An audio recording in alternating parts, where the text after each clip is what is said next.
नहीं बंद कर पाएगी अनुपमा अपने मन में अनुज नाम की किताब। नमस्कार दोस्तों, स्वागत है आपका आपके अपने चैनल हंग्री स्पिरिट्स में। हंग्री स्पिरिट्स देख रहे सारे दर्शकों का मैं अंजू शर्मा दिल से स्वागत करती हूँ। आज की कड़ी में एक डायलॉग मुझे बहुत हाईलाइटेड लगा, जो अनुपमा ने अपनी माँ को कहा कि अब अनुज नाम की किताब मैंने बंद कर दी है। ये डायलॉग अनुपमा ने बोला, मगर वो सिर्फ बोलना ही था। क्यों बोला उसके बारे में भी बात करेंगे इसी वीडियो में, मगर इस डायलॉग के पीछे अनुपमा का जो दर्द था वो भी सामने आया। चलिए चर्चा करते हैं। पहले वही निवेदन, जिन्होंने अभी तक चैनल को सब्सक्राइब नहीं किया है कर लीजिए। साथ में दोस्तों बेल आइकॉन दबाइएगा ताकि आपको हमारे वीडियोस के नोटिफिकेशन मिलते रहें। अनुज ने अपना फैसला अनुपमा को फोन पे सुना दिया। अनुपमा हर्ट हुई, बहुत हर्ट हुई, मगर उस हर्ट होने में उसने एक हिम्मत जुटाई और सबके सामने ये ऐलान कर दिया कि अब अनुज का नाम कोई नहीं लेगा। अब जो भी बात हुई है अनुज और अनुपमा की फोन पे हुई है, जिसके बारे में कोई नहीं जानता। जो अनुपमा कह रही है वही सच है। जैसे कि काव्या ने कहा, टोन और बाकी सब बातें, ये सब अनुज के बारे में अनुपमा ही जानती है, किस टोन में कहा, क्या कहा। मगर सबके लिए ये सच अनुपमा ने डिक्लेयर कर दिया कि अनुज का नाम अब कोई नहीं लेगा। इसमें बहुत सारी चीजें हम सोच सकते हैं कि क्या हो सकता है, क्योंकि जो व्यूअर्स हैं वो भी काफी देर से ये धारावाहिक देख रहे हैं और वो भी कैरेक्टर्स को समझते हैं कि अनुज जैसा कैरेक्टर जो वहां से निकला है माया को छोड़ के और माया के पास जाना भी नहीं चाहता है, वो एकदम से मना कर देगा, उसके पीछे वजह होगी। तो क्या धारावाहिक में जो कैरेक्टर्स हैं, जो काम कर रहे हैं, उनको यह वजह नहीं समझ में आएगी? दो लोगों को तो साफ साफ पता है कि वजह माया ही है और माया ने प्लानिंग से अनुज को वहां पे फंसा दिया है। मगर कई व्यूअर्स का कहना है कि अनुज क्यों फंसा, अनुज के साथ ऐसा अनुज बोल सकता था, कर सकता था, मगर अभी वजह क्या है वो किसी को नहीं पता है। अनुपमा का ये कहना कि मैंने ये किताब बंद कर दी है, ये किताब बंद कर दी है अनुपमा ने, मगर इन सब लोगों के लिए जो बार बार अनुपमा की जिंदगी में अनुज के नाम से एंटर करते आ रहे हैं। होता है दोस्तों, कई बार क्या होता है कि हम जिस फीलिंग को अभी थोड़ा रेस्ट देना चाहते हैं कि चलो कोई बात नहीं, वक्त के साथ ये फीलिंग, ये दर्द भर जाएगा, मगर जो बार बार कैरेक्टर्स हमारे अपने ही कई बार ना चाहते हुए भी उस बात को बार बार करके हमारे उस जख्म को ताजा करते रहते हैं। आपने कई बार कई जगह पे ये एक्सपीरियंस किया होगा कि अगर किसी को कुछ एक्सीडेंट हो जाता है, किसी का कुछ मिसहैपनिंग हो जाता है, तो जो भी उनका हालचाल पूछने आते हैं, जो भी उनके बारे में सही सोचने आते हैं, तो वो उनको बार बार वही बात पूछते हैं कि कैसे हुआ, अब क्या होगा तुम्हारा, कैसे जियोगे, क्या करोगे। काफी सारे लोग, ऐसा नहीं है कि वो चिंता नहीं करते, वो चिंता करते हैं, उस वक्त की डिमांड भी वही होती है, मगर वहीं पे समझदारी होती है दोस्तों। जरूरी नहीं होता है कि हर बार पूछना ही है।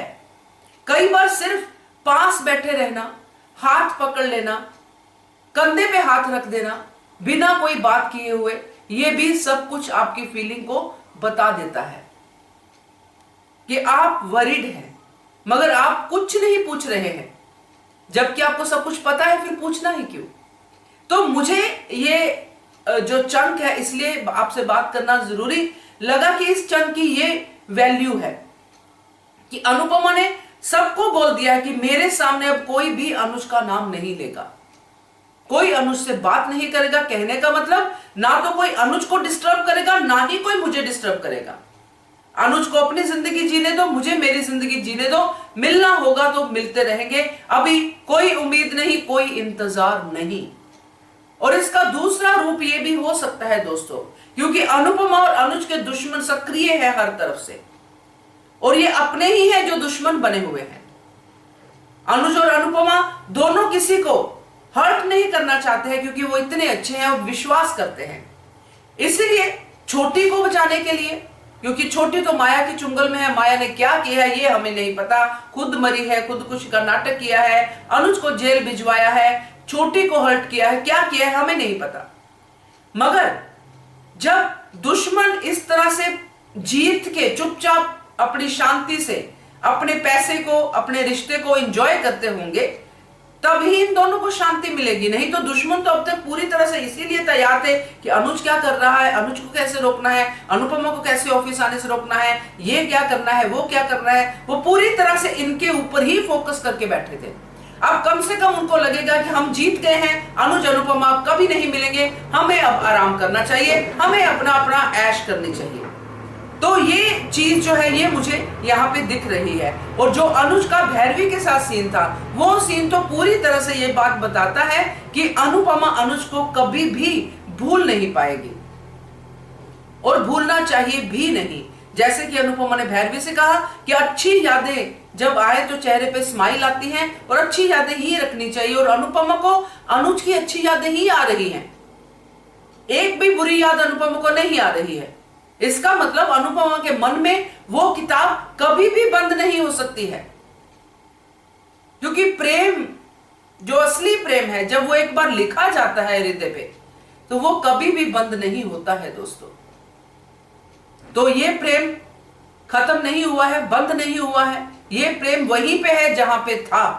मगर ये जो इधर उधर घूमने वाले कैरेक्टर्स हैं, उनको इस प्रेम पे सवाल ही है, वो कभी इस प्रेम को समझ ही नहीं पाएंगे। और ये प्रेम कहानियां जो हम पहले भी बहुत सुन चुके हैं, देख चुके हैं फिल्मों में, या फिर अपने जो होते हैं हमारे फोक सॉन्ग्स होते हैं या जैसे भी है, उसमें भी हम देख चुके कि प्रेम करने वालों के ऊपर बहुत सारी परसिक्यूशन, बहुत सारे पहरे होते हैं, बहुत सारे लोग उनकी टांग खींचने में लगे ही रहते हैं। तो ये प्रेम जो है ये आज भी अधूरा नहीं है दोस्तों। तो मुझे आज ये कड़ी देख के ये कुछ बातें जो समझ में आई वो मैंने आपके साथ डिस्कस की कि लाइफ में जिसको आप प्रेम करते हो उसकी भावनाओं की हमेशा रिस्पेक्ट करो, जैसे कि अनुपमा करती है। अनुपमा ने नहीं पूछी वजह, नहीं पूछा अनुज से कि आपने ऐसा क्यों कहा। अनुपमा ने उस बात को माना और अपनी उम्मीद पे काम किया कि अब मुझे उम्मीद नहीं रखनी है।